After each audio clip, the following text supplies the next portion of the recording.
Welcome back to Slashback Cinema, the podcast that rewinds to the best of 70s and 80s horror. But today we're stretching into 1990 for a mind-bending psychological nightmare. I'm Shadi. And I'm Ryan. This week, we're descending into a fever dream that is Jacob's Ladder, a movie that will haunt you long after the credits roll, leaving you questioning what's real and what's an illusion. We got shadowy figures, unsettling surgeries, and possibly the most emotionally devastating horror twist of the decade. But does Jacob's Ladder still hold up as a disturbing descent into madness? Let's find out. Just be careful not to wake up on a gurney that's carrying you straight to hell. That seems like good advice, no matter what movie we're talking about. Yep, absolutely. Before we jump in, we just have a quick request. If you're enjoying Slashback Cinema, please consider sharing the show with your friends. Word of mouth is really the best way for new people to find the show, and we appreciate you helping grow Slashback's audience. And if you're digging our deep cuts, our creepy trivia, and the retro horror vibe we serve up each Tuesday, consider tossing a few bucks our way to help cover our hosting costs, our gear, and the Count Chocula that fuels our late night editing sessions. We also have a merch store at slashbackcinema.com, and okay.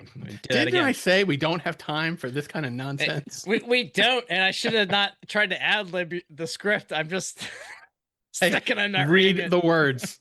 Read the words. All right. Ryan now says slashbackcinema.com has a merch store as well as a link for donating to the show. Every little bit helps, and we promise not to spend it all on fog machines and fake blood. Perfect. All right, let's jump in and do this. All right. Very much looking forward to talking to you about this movie. Do you remember this Seriously from watching this? And this movie came out the year we graduated high school. Yeah, you bet your ass I do. This is actually one of the few movies that I feel like I watched it, and they talk about when you take in fluoride that it becomes part of your kind of system matrix. Really? They say that? Yeah, you got to take it at a certain age, and it kind of helps set your teeth up for strength and resistance to decay. Mm-hmm. This film kind of embedded itself in my mind matrix at this age, where this is one of the few movies that I went back and watched, and I was like, I remember every single scene. Like, really? There was nothing that I didn't remember about this movie. It has stuck in my brain so clearly. It had such an impact on me all those years ago. That's interesting. You were the one who suggested it, and I hadn't seen it since it came out in theaters in 1990. Have you ever revisited it, or has it been 30 years since you've seen this movie? 35 years. I feel like I saw it once or twice right around the time that it came out, but I have not seen it in 35 years. And I was trying to remember if we saw it together. Like, I don't even I don't remember where I saw it, but those scenes, like the whole movie, like as I was watching, I was like, oh yeah, yep. Yes, as I was watching, it is. So I had a different experience watching it than you did because I didn't remember every scene. But watching it, I did think to myself, it is no wonder we liked this movie as high school kids because it checks the boxes of what we were interested in. We liked horror movies, but we particularly like supernatural movies and movies about hell, and also like odd visuals that the movie has, right? These crazy kind of random sequences that hardly get explained. A lot of the movie just seems like it does a really good job creating what a nightmare feels like, where you kind of think you see something. The director, Adrian Lyne, I think does a really good job of you kind of catch something in the corner of your eye, but you're not sure. Wait, does that guy have a tail? Yeah. What the hell's going on there? And then before you even process it, the scene's moved on. So you're left with this kind of uneasy feeling. They had the spiritual dimension to it. The writer, Bruce Joel Rubin, talked a lot about his influences, I think Tibetan Book of the Dead, and he was very interested in meditation and heaven and hell. But that the whole biblical grounding of the story of Jacob's Ladder in the Bible, but all the biblical names, and then there's this whole overlay of, are they angels, are they demons? Like, you don't really know or fully understand, because you're right, he does just tease you with these fragments that over time watching the movie start building into this thing that it feels earth-shattering for Jacob. It's definitely a slow burn build as you watch the whole movie. So I didn't remember, there was basically like 2 or 3 moments of the movie that I remembered clearly, and they're not even like big moments. Like, inexplicably, there's the scene where he's being pushed along on a gurney, and it gets dark. It gets more and more upsetting as he goes.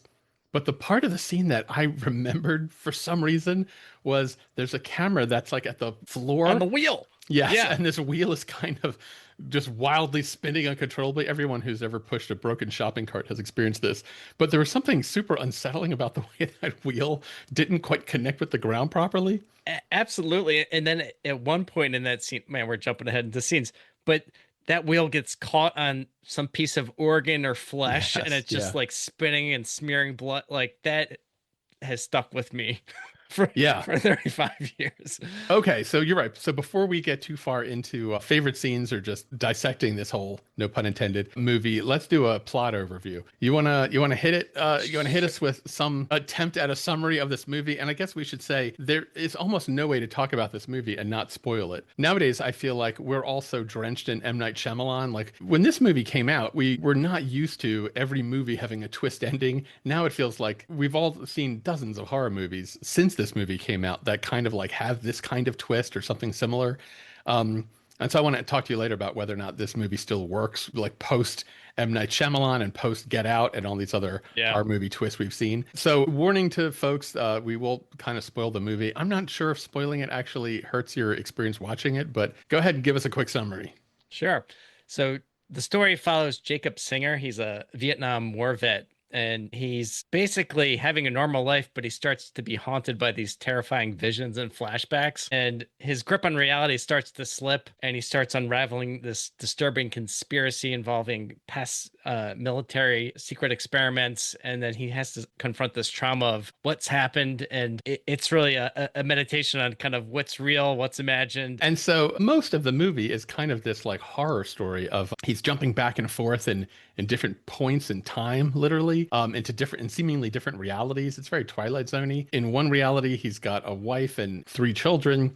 In another reality, he's dating this girl that he works with at the post office, and then he is also experiencing these like crazy visuals and these interactions with like these really creepy demon characters. He's having flashbacks to his time in the Right. Vietnam War. Obviously, was pretty traumatic, but you get a sense that some things happened and it was unresolved and ended in a lot of his platoon being killed or severely injured.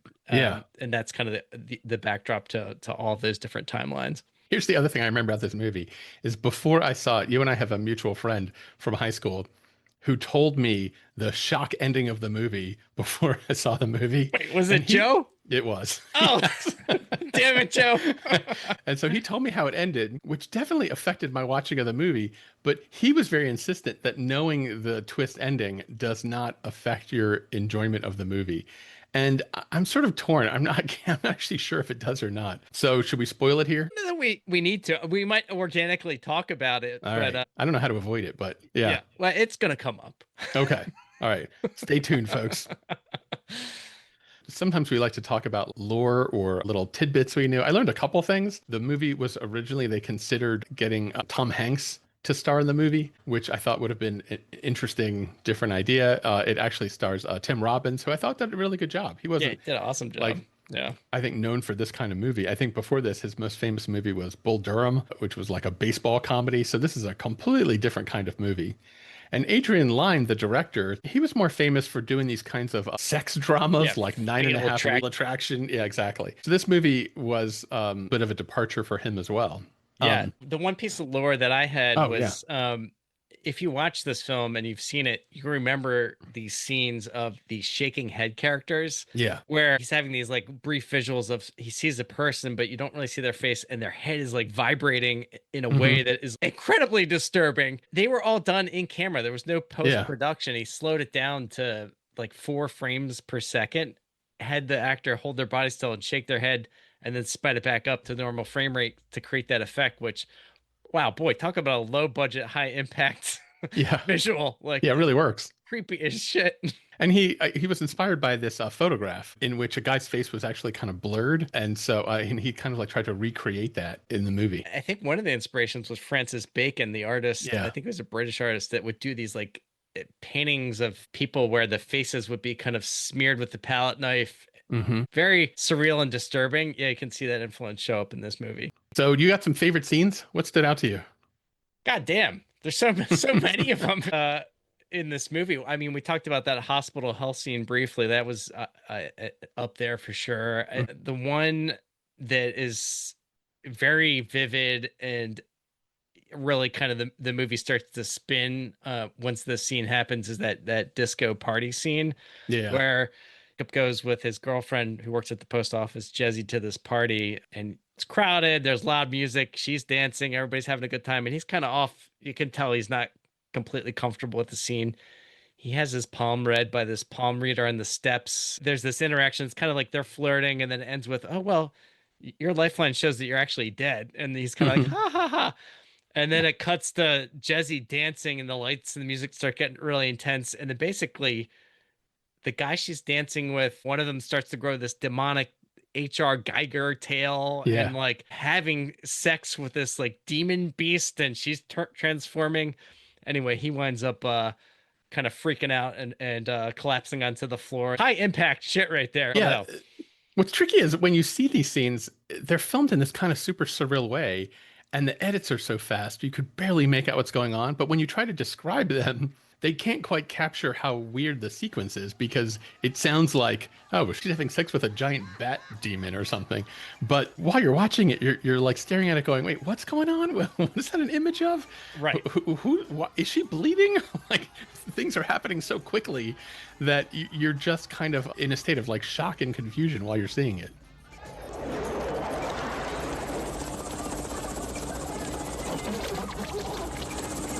It's very intense, and I think that's one of the things that's cool about this movie is like it's pieces of things that you Hmm. think you're seeing or you're trying to like understand what's happening, and it's definitely not clear on screen. There's a couple of scenes that they cut out of the movie that you can just go on YouTube and see. Did you come across any of those? No, I heard they did cut a lot of stuff because they screened it and people are like, Jesus Yeah. Christ. Yeah, Adrian Lyne said people were walking out of the theater looking traumatized.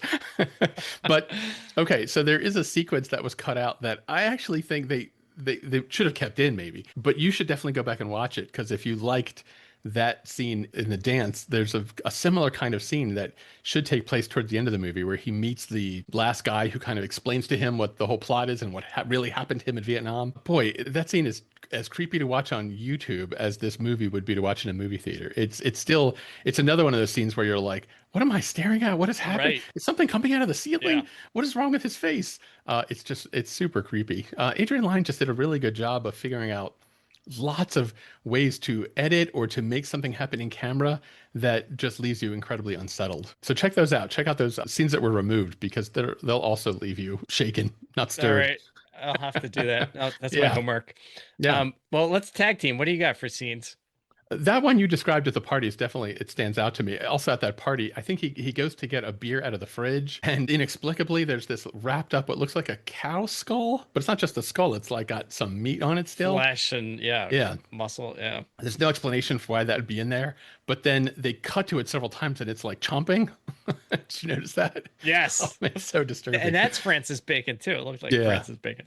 So that scene worked. We talked about the hospital scene where he's being pushed down this gurney. And then as you get further and further down the hall, it gets more and more disturbing. And then at one point, the spinny wheel that you and I were talking about, it like gets caught up on what looks like a liver or something that's on the ground. And it kind of catches and it rolls over it and kind of smears it on the ground. And so the sequence gets more and more disturbing. It And comes they're around the doing, corner and there's like a pile of arms and legs on the floor. Like yes, it's just like yes. a descent into hell. Yes, and then they start doing the surgery on him, and he says, "I want to go." And the doctor says, "Where do you want to go?" And Jacob says, "I want to go home." Where do you want to go? Home. This is your home. You're dead. Dead. And then Jesse, his girlfriend, is standing there as one of the doctors, and then they cut to a doctor who's got no eye. It reminds me a lot of the Cenobites, these like kind of creepy demon creatures. By far, I would say my favorite sequences in the movie star Danny Aiello. Yeah, the Um, chiropractor. Yeah. Yes, he plays Jacob's chiropractor, and two or three times, Louis, I think is his name, the chiropractor like heals him or resets him and helps him out. And Danny Aiello, basically, I think he has all the best explanations of what's really going on. And this is the thing that made me think, oh, here's why Ryan and I like this movie so much, because Danny Aiello has this great speech Yeah. He refers to like this, I think, 14th century Christian mystic Meister Eckhart. Yeah. who basically says that, here's the quote. Eckhart saw hell, too. You know what he said? He said the only thing that burns in hell is the part of you that won't let go of your life. Your memories, your attachments. They burn them all away. But they're not punishing you, he said. They're freeing your soul. So the way he sees it, if you're frightened of dying and you're holding on, you'll see devils tearing your life away. But if you've made your peace, then the devils are really angels, freeing you from the earth. It's just a matter of how you look at it, that's all. Gives me the chills. Yeah. Yeah, that he is experiencing all these demons that are attacking him and endangering him and literally torturing him, like physically and emotionally. But what his chiropractor, what Danny Aiello explains, and I even like the way they film him because he's wearing white and they've got his light above him. So he's like, he's you kind look of like angelic. an angel. Yeah. Yeah, Right. yeah. Danny Aiello is explaining that basically you're refusing to let go of your life, and so that's why you're experiencing this as torture. But if you just accepted the state that you're in, then those demons, you would not perceive them as demons. I found that when I saw that scene, I'm like, oh, no wonder we love this movie so much in high school, because we love that kind of religious mysticism. Yeah, that was a powerful scene, and it ends in he's adjusting him as he's having this conversation with him. And the final adjustment is of him getting his neck cracked. And there's like a violence to that move when you're having chiropractic done. But the second he does it, he goes to this crazy flashback to his time in Vietnam. The whole scene is just incredible. I was reflecting on a lot of the scenes in the movie. Really interesting choice to have the chiropractor. And then there's a lot of scenes like when he gets injured and the medical hospital gurney where you're almost powerless when you're injured or hurt and you're handing over your safety or care to these professionals. And there's a layer to this movie of can you trust those that are supposedly helping you or the loved ones in his life? And with Jezzy, like there's scenes where she's painted as somebody who's very loving and caring. And then there's other scenes where you don't trust her. She almost is like a demon.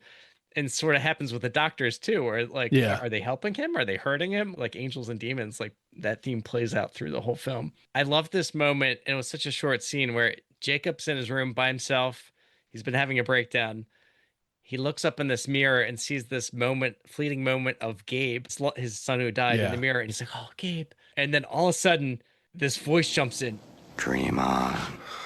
Like just perfectly captured the hallucinatory nature of everything that's happening to him. It's like a 4 or 5 second scene that just gets under your skin. Oof. Yeah. Good. We're going to have to jump to stabby scores. And the reason I want to do it a little earlier is because I think what I'm going to say might be controversial. So I want to invite you to argue with me. So here's the thing I really want to talk to you about and kind of wrestle with you over is rewatching the movie, what was really satisfying to see is these individual sequences, that gurney scene that we talked about and that dance scene that we talked about. I felt like I was appreciating these individual sequences and moments in the film, but as a story, I found myself watching it this time feeling kind of frustrated because he's completely passive throughout the entire movie. Like he doesn't ever accomplish anything. The entire movie is just things that happen to him. Like he is walking along the street and guys jump and pull him into a car and then kind of mess him up a little bit and then they toss him out of the car. Right. And then he ends up in the hospital. And then Danny Aiello comes and rescues him from the hospital. And then he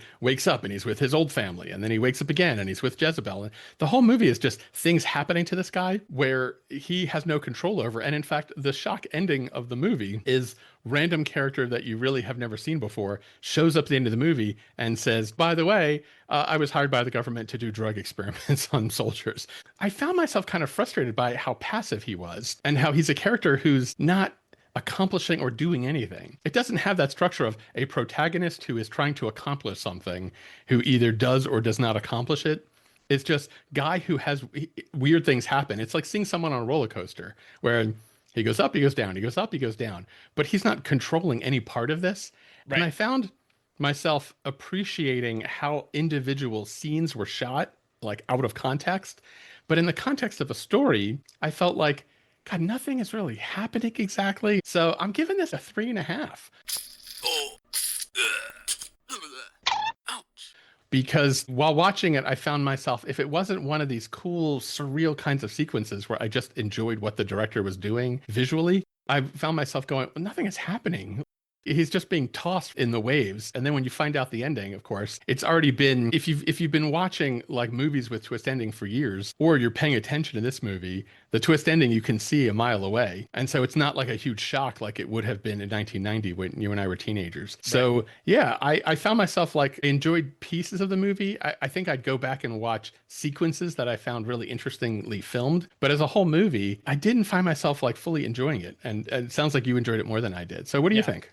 I appreciate that point, your point of view there, Shawnee. I feel like that's been one of the criticisms if you read it online. Mhm. It is also that kind of slow burn kind of 90s film Mhm. flavor. Like it's not a fast moving film. Yeah. Um, but for me, the success or failure of this movie doesn't even hinge on that final scene, whether there was Yeah. a surprise ending or not. Because if you frame it up as it's a film about the guy on death's door having the flashbacks of his life, or stories that Yeah. he was creating.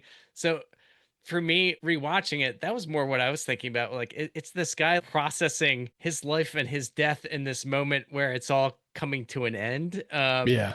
And when you see it for the first time, though, you don't really know what you're watching. And he is passive. You know what you're saying, but it's such an interesting unfolding and watching somebody lose his grip on reality in a way Yeah. that you just feel like you're going with him. Mhm. Um, and so much of this has been burned in my brain to the point of like 35 years later, this is one of the few films that I really remembered every single scene, Huh. like which maybe that's one or two movies, and Yeah. others are because I've watched them a million times. This is not a film that you want to watch over and over again. It's bleak, it's dark, the Yeah. scenes, the Yeah. setting, there's very little light. It does not let up. It's heavy. I'm gonna land this one at 4.5 stabs. Yeah. Nice. A classic in my opinion of psychological horror and good stuff. Shall we play a game? We got a very special slashback game coming in. Oh, there he is. How you doing, Kevin? Doing well. How are you guys? Good. What's I'm happening, man? nervous. I'm nervous. Ryan gets nervous every week. Well, Kevin was mocking me for my performance last week, Shawnee, with DC Comics. So yeah, and Batman. I immediately regretted that. Yeah, every person that contacts us and says, I'm getting 100% on these quizzes. What's wrong with Ryan? We are going to personally invite you onto the show and have you take the quiz and see how you do. And fail miserably. So, Kevin, Yeah. tell us a little bit about yourself. How do we know you again? We went to high school together, some far off era Right. of many, many moons ago. Somehow we've all gotten old. Kevin, what do you do these days? I'm actually an IT manager for a company in DC. Excellent. It's good talking to you guys. Likewise, we're psyched to have you on, and yeah, we promise not to go too hard on you today. Although I say I promise, like I'm not involved. This is all Shawnee. So Yeah, yeah. We're about to find out. So I had this idea for a game, but it required two people to play. And Kevin, you had reached out and said you had listened to some of the podcasts, which was really exciting to hear. So I have set it up so that I think if you both post something in the chat, only I should be able to see it. So can you both just post one word and then see if either of you can read what the other said? All right. Do either of you see anything in the chat? No. no, just what I sent you. Perfect. This is the game. So this movie came out in 1990. I looked up how much specific things cost in 1990, and I'm going to ask both of you to guess the price of these items. We're not playing by the rules of if you go over, it doesn't count. Whoever All right. is the closest Okay. to the actual number gets the point. I've got 8 questions, but if miraculously this ends in a tie, I do have a bonus 9th question to break the tie. Okay. All right. Okay, gentlemen, first thing I want to ask you is in 1990, what was the minimum wage? Damn. Do, do, do, do, do, do, do. Ryan, what number did you think minimum wage was? I said $4.25. And Kevin, what did you say minimum wage was? I will agree with Ryan and say $4.25. Wow. So you both guessed the same thing. The actual minimum wage in 1990 was $3.80. Oh, So you're both off by the same amount, but I'll give you both a point for that one. oh, Okay. Kevin, what were you making working at that gas station back in the day? I know. I don't know. I guess 380. All right. So you both, it's 1-1 right now. All right. Number 2, what was the average price of gasoline in 1990? Assuming we're going with regular unleaded here. Yeah. Yes. Right, Okay. exactly. All right. Yes. No premium. Kevin, you'll go first this time. What number did you say? Said $1.25. And Ryan, what did you say? I went 105.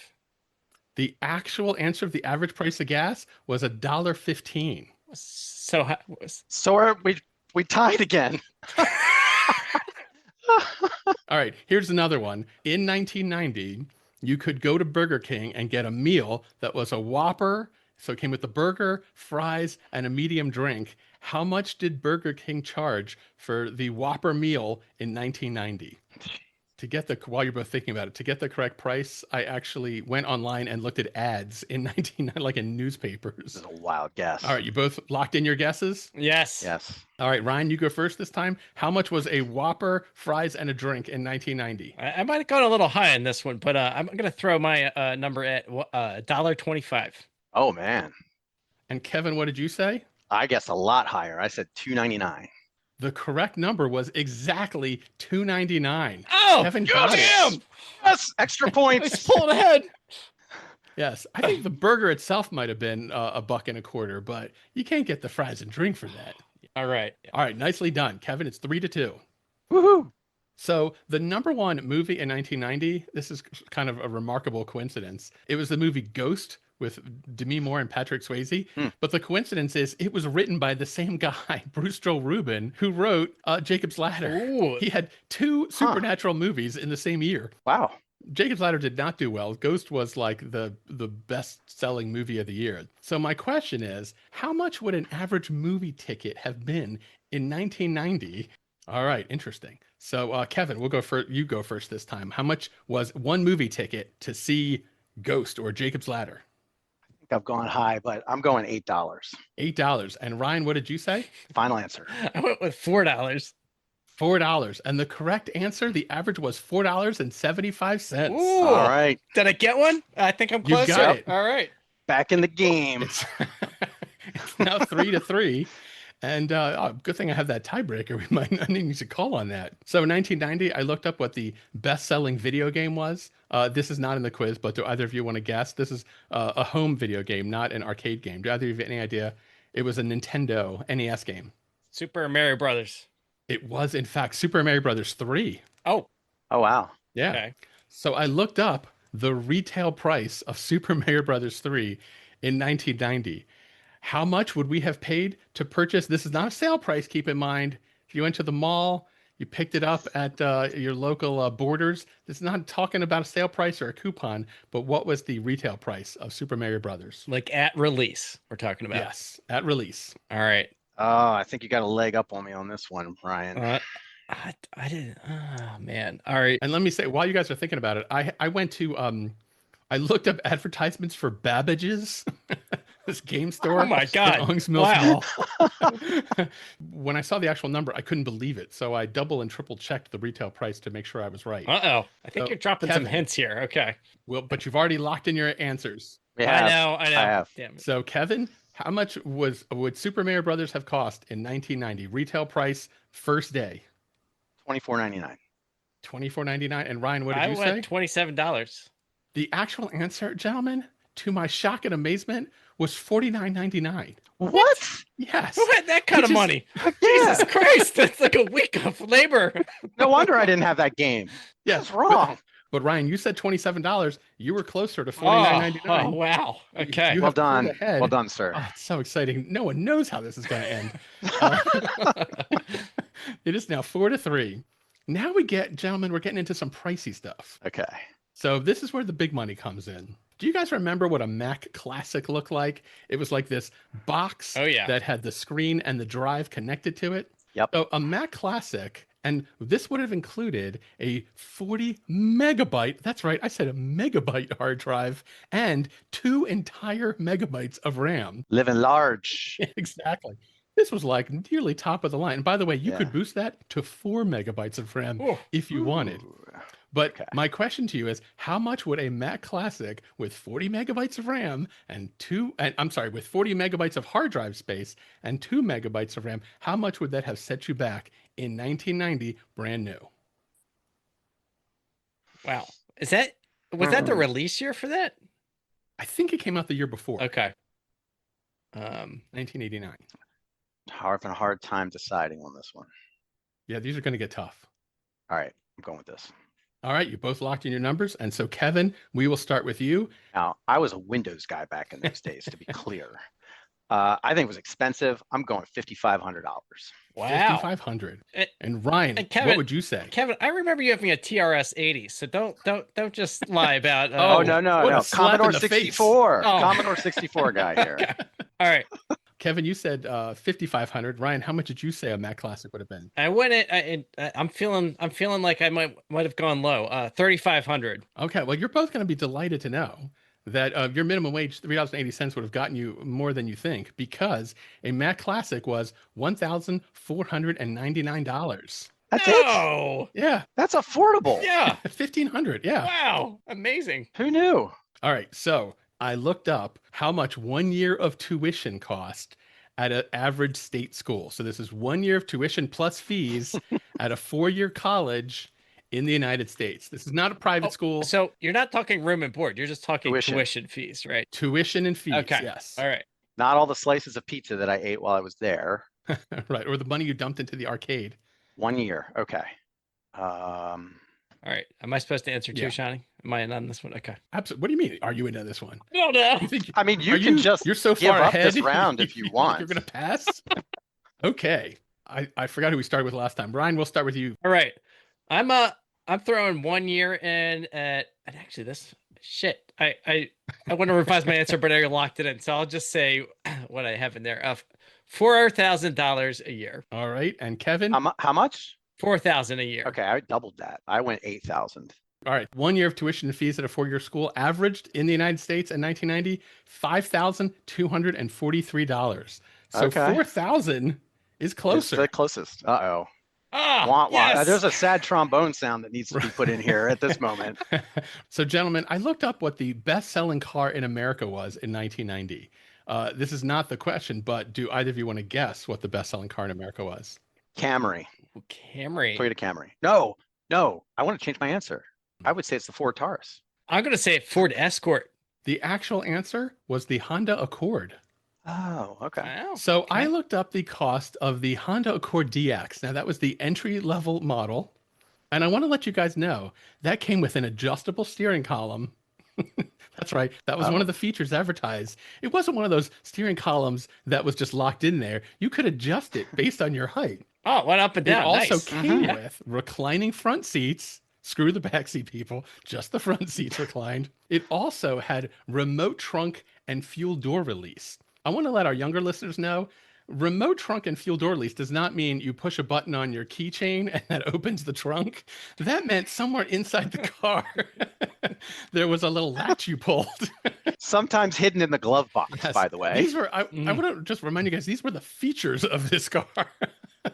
An adjustable steering column, my. reclining front seats, remote trunk and fuel door, and this is actually listed in Honda's ads, a tachometer. That was the fourth thing that you got So for free. you got. not heated and ventilated seats. No, we had to roll down the windows and stuff too. Wow. This price did not include power windows or power door locks. Okay. you were- that helps. It was probably AM, FM radio too. No tape deck. Yeah. That's right. So the Honda Accord DX, my question to you is, what was the MSRP of the Honda Accord DX in 1990 with all those features? All right. I guess $12,999. All right. And Ryan, what did you say? I put mine in at $899.95 or $8,995. Yeah. So the Just shy of $9K. the Yeah. MSRP of the Honda Accord DX with all those features that I listed was $12,345. Kevin gets the Wow. point. Oh, Wow. oh. I mean, I Fascinating. can't pull myself to the win, but hey, You know what? It's so close at 6-4 that I say we just do the bonus question anyway. sure. Do it. What do you guys Yeah. say? I like it. Yeah. All right. I like it. One of the big movies of 1990, not the biggest movie, of course, because that was Ghost, but a big movie from 1990 was Home Alone. You remember the movie Home Alone with Kevin McAllister? Yep. Yeah. There's a scene in My dad's favorite movie for anyone who cares. your dad's favorite movie. It's a classic. Yeah. Also, remind me, Ryan, who starred in Home Alone? Macaulay Culkin, who was just in I was Jacob's gonna Ladder. say, So nice little connection there, yeah, yeah, Shawnee. Way to yeah. make the I like yeah. did a double take. I was like, wait, it's the same writer as Ghost and the same star as the kid Gabe in Jacob's Ladder. So here's our bonus question. I made this a little harder. I'm gonna list a bunch of things for you, but I'm gonna post the things I list into the chat so you can see them. So there's a scene Oh in wow, Home. this sounds complicated. Gonna be fine. I'm ready. Take a Paying deep attention. breath. There's a scene in Home Alone where Kevin McAllister goes to the grocery store and puts a bunch of stuff into his cart. And people online have analyzed everything he put into his cart and how much he paid for what was his grocery bill. So here's what he put into his cart. He put a half gallon of Oh milk, wow. a half gallon of orange juice, a TV dinner, a loaf of Wonder Bread, a box of frozen mac and cheese, a box of liquid detergent, saran wrap, a bag of toy soldiers, those little plastic green guys, a box of Snuggle dryer sheets, and a roll of toilet paper. How much did Kevin McAllister pay for all of those things in 1990 in the movie Home Alone? Wow. I do want to add Okay. before you post your final answers that he did have a $1 coupon. But we're not counting the $1 coupon. So right. Okay. the $1 coupon does affect your answer because he gets $1 off of his total price. And the total price is actually in the movie? Like, Yes. She actually Oh, says how wow. much he needs to turn over. Okay. I feel like we should also do a price comparison and post that in the show notes afterwards. What this would cost you now? Yes. People have versus- done this over the years. There's multiple Okay. TikToks of people going to the store, buying all of these items, and then checking out. I tried to buy the answers from you, That's but true. you wouldn't. Kevin did offer to send me cash, and I did. No, he only takes Bitcoin at this point. So Kevin, Okay, yeah. I would have given you the answers had you There we just go. sent me a half gallon of milk, a half gallon of Okay. orange juice, a TV dinner, Wonder Bread, a box of frozen mac and cheese, liquid detergent, saran wrap, a bag of toy soldiers, Snuggle dryer sheets, and a roll of toilet paper. How much did Kevin pay with his $1 off coupon? I'm counting that as well. I feel like we're gonna give the same answer here, Kev. I literally have no clue. I don't think it was okay. I would not have been able to guess this either. This is just a Had this been a wag. three-way game, I would have definitely come in third. I appreciate you trying to make me feel better there, Sean. All right. After his $1 off coupon, the checkout lady, there was no self-checkout in these days. So the woman who scans in all these items tells him that his total has come to $19.83. So Ryan, what did you guess? I said $24, and that I was factoring the $1 off, so I, it would have been $25 originally. And Kevin, what did you say? 28. $28. So Ryan, Oh, yes. with the $1 off coupon, has Clearly, gotten I'm closer. inflating everything. I'm inflating everything. I should have gone lower and could have pulled out a win, maybe. Yeah. But well played. Well played. Well done. Well So done. with the extra question, the final answer is what is that? 7-4. So Ryan pulls this one out. He's had now months of practice honing his skills as a trivia expert, and he stands unbeaten as of right now. Well, given that I've really played against Kevin, like, I don't know that those stats say a lot. You hear but- that? One in a row. Flashback listeners, I defy you to come on Flashback Cinema and put up your brain against Ryan Drymiller, the champion of 80s trivia. Yes. Champion. This is the Beat Ryan Drymiller segment of the show. Okay. Kevin, All right. how did it feel not transitioning from being a listener of Slashback to actually being a player on the game? It was quite easy. You guys made it feel comfortable. I'm sure that when I listen to this, I'm going to feel like I sounded like a complete idiot. When you listen to yourself afterwards, it sounds funny. That's what we think Yeah. every week. Every week. Yeah. Yeah. I'm familiar with that, and I'm preparing myself for it. So, thanks for inviting me, guys. It was fun. It was This a good time. blast. That was awesome. Yes. Thanks Yeah. for It was a doing good time. this. I would one day maybe I'll come back and redeem myself, but I'm looking forward to hearing some other people go up against Ryan and hopefully topple the champion. Okay. I'm ready for it. You've set the stage. So thank you for coming on. Yeah. It's fun. Thanks, guys. Kevin, would you mind joining us and reading the outro with us? Sure. All right, let's can do do that. this. That wraps up another trip down memory lane. Hopefully you enjoyed revisiting Jacob's Ladder as much as we did. And we want to hear from you. Got a favorite memory from the 70s or 80s, a classic horror movie that you'd love us to dissect? Drop us a line at slashbackcinema.com. Your suggestions keep the conversations alive. Thanks for tuning in to Slashback Cinema. See you guys next week. Beautiful. Peace. All right. Well That's a done. wrap. Indeed it is.